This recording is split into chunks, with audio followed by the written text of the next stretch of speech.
தேனி மாவட்டம் கடமலைக்குண்டு கிராமத்தில் வனப்பகுதிக்குள் குவிந்து கிடக்கும் பிளாஸ்டிக் குப்பைகளால் வனவிலங்குகளுக்கு ஆபத்து ஏற்படும் அபாயம் உள்ளது. விரிவான தகவல்களை இணைகிறார் செய்தியாளர் பாண்டியன்.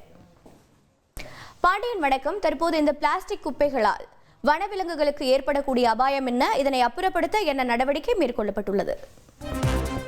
தேனி மாவட்டம் கடமலைக்குண்டு ஊராட்சியில் 15,000க்கும் அதிகமான மக்கள் வசித்து வராங்க.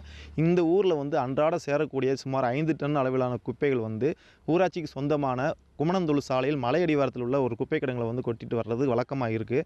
கடந்த 5 ஆண்டுகளாகவே அப்படி கொட்டப்பட்டு வருது. இதில் என்ன பிரச்சனைனா, இது கொட்டப்படுற குப்பை கழிவுகள் அப்படியே தீ வைக்கிறதுனாலையும் பிளாஸ்டிக் கழிவுகள் அப்படியே குமிக்கப்பட்டதுனாலேயும் சுற்றுச்சூழல் அது கடுமையாக பாதிக்கப்பட்டிருக்கு.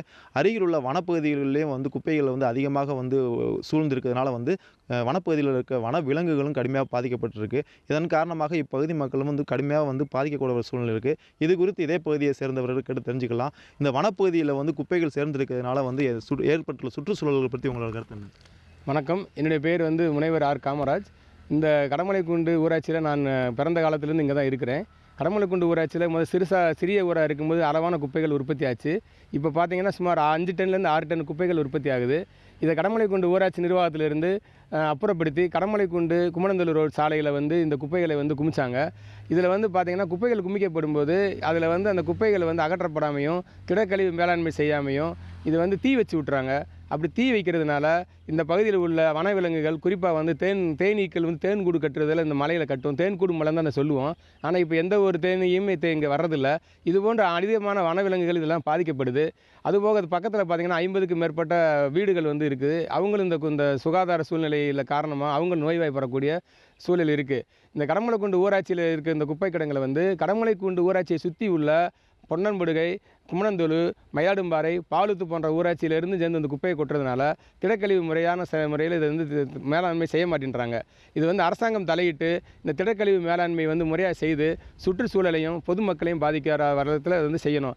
இது ஃபாரஸ்ட் டிபார்ட்மெண்ட்லேயும் நாங்கள் பல முறை இதுக்கு மனு கொடுத்துருக்கோம். அவங்க எந்த ஒரு நடவடிக்கையும் எடுக்கலை. இந்த காலையில் நடைபயிற்சி மேற்கொண்டவங்களுக்கும் இந்த புகையினால் உடல் பாதிப்பு ஏற்படுது, சுகாதாரக்கேடு ஏற்படுகிறது. ஆகவே இது மாவட்ட நிர்வாகமும் ஃபாரஸ்ட் டிபார்ட்மெண்ட்டும் நடவடிக்கை எடுத்து பொதுமக்களுக்கு நல்லதை செய்யுமாறு கேட்டுக்கொள்கிறேன். மலை கிராமங்கள் அதிகமாக இருக்கும் இந்த பகுதியில் அனைத்து ஊராட்சிகளும் திடக்கழிவு மேலாண்மையை முறையாக செயல்படுத்த வேண்டும் என்பதே அனைத்து தரப்பு மக்களின் கோரிக்கையாக உள்ளது. தகவல்களை வழங்கியதற்கு நன்றி பாண்டியன். தவிர்க்க முடியாத தம்ப்நெயில்ஸ், கலக்கலான கண்டென்ட்ஸ், சினிமாவும் சீரியஸ் பிரச்சனைகளும், பல வருடங்கள் இடைவெளி கலகலப்பும் கைகலப்பும், Me too, love you. Thank you so much. Mass ஏற்று தெரிக்குதுனாலே டன்னு தான். பிரேக்கே இல்லாமல் பிரேக்கிங் நியூஸ் சொல்லும் தந்தி டிவி ஆப். இன்ஸ்டா தலைமுறை வரை இறங்கி அடிக்கும் தந்தி டிவியின் டிஜிட்டல் எக்ஸ்க்ளூசிவ். அது தண்ணிக்குள்ள போகும்போது ஹேங் ஆயிடுச்சு. உங்களுக்கு விஜய் சார் எந்த அளவுக்கு ரொம்ப பிடிக்கும்? Of course, Malayalis are huge Vijay sir fans. ரெண்டு பேருமே ரொம்ப பிடிக்கும் எனக்கு. தந்தி டிவி ஆப்பை இலவசமா டவுன்லோட் செய்யுங்க.